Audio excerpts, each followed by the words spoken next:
¿Tienes poco tiempo y no sabes qué preparar para el almuerzo? Entonces esta deliciosa receta de arroz con pollo es para ti. Para esta receta necesitaremos 800 gramos de pollo. La sazonaremos con sal al gusto. Una pizca de pimienta negra. Sazonador al gusto. Y mezclaremos muy bien hasta que todos estos ingredientes se incorporen al pollo. Y una vez ya condimentados, la dejaremos reposar por 15 minutos aproximadamente. Luego, cortaremos una cebolla mediana por la mitad.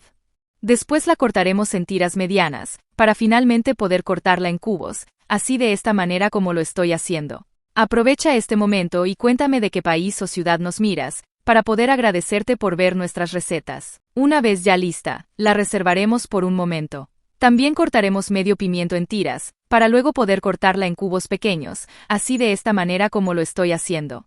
Cuéntame si ya sabías de esta deliciosa receta, o es la primera vez que lo ves. Una vez ya lista, la reservaremos.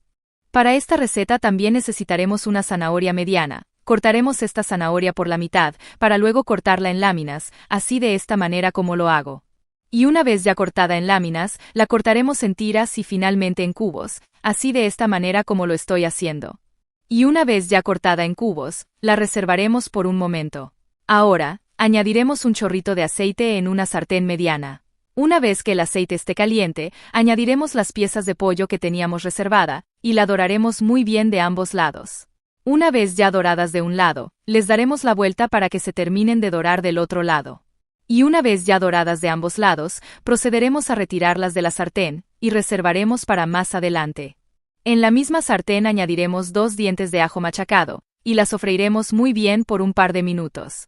Una vez ya en este punto, añadiremos la cebolla picada que teníamos reservada, y la sofreiremos muy bien por unos minutos. Y una vez que la cebolla ya esté de esta manera, añadiremos el pimiento rojo, la zanahoria que teníamos reservada, y seguiremos removiendo hasta que todos estos ingredientes se sofrían por completo. Y una vez ya en este punto, añadiremos 2 tazas de arroz blanco, y removeremos hasta que todos estos ingredientes se incorporen. Una vez ya incorporadas, la condimentaremos con sal al gusto, una cucharadita de cúrcuma, una cucharadita de paprika, y seguiremos removiendo hasta incorporarla junto a los demás ingredientes. Te invito a que prepares esta receta en casa, porque a pesar de lo deliciosa que queda es muy fácil de prepararla. Ahora, añadiremos 2 tazas de agua, y mezclaremos un poco. A continuación, añadiremos las piezas de pollo que teníamos reservada. Taparemos la sartén, y la dejaremos cocinar por 15 minutos a fuego medio. Y una vez ya pasado el tiempo, nuestra deliciosa receta del día de hoy ya está lista. Miren lo rica y deliciosa que nos ha quedado. Ahora solo queda servir y disfrutar de esta deliciosa receta. Me gustaría que calificara esta receta de 0 a 10, para saber si te gustó el resultado. Gracias por ver esta receta hasta el final, espero que te haya gustado el resultado. Un abrazo y nos vemos en la próxima receta.